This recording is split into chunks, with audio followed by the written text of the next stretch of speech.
Stokes theorem part 1. Stokes theorem is really a 3D version of Gauss's Green's theorem. Uh, so we'll call this part 1. It's just a general introduction.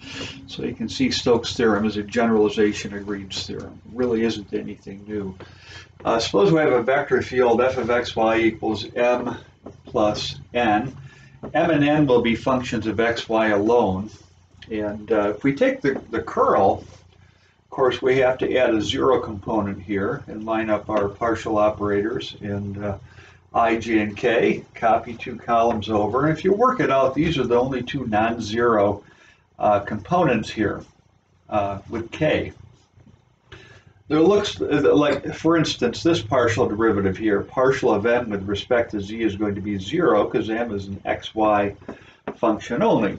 We did all this in 2 dimensions. There was no z component to anything. So it works out to be this, and now if you dot this curl on k, you dot this on k, you just end up with this scalar component right here. And that should be familiar.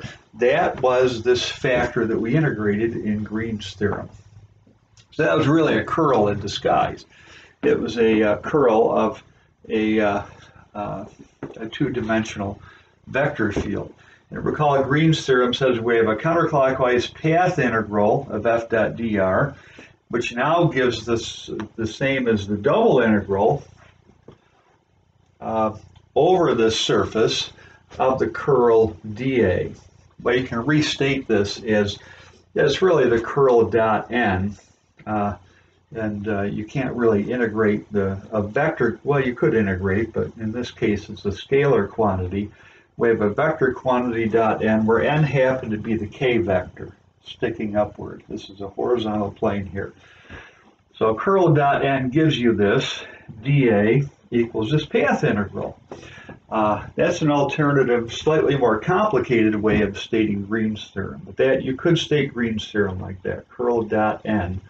And of course you'd have to take the vector field, find the curl, and in the end it would give you this every time. So we'll be back shortly with Stokes theorem. But if you get used to this terminology right here, Stokes theorem doesn't look that complicated. So this is Stokes theorem in 3D. There's Stokes theorem in physics. It has to do with viscosity and fluid dynamics and the like. It's the same Stokes. He and Gauss were doing a lot of work in the same era.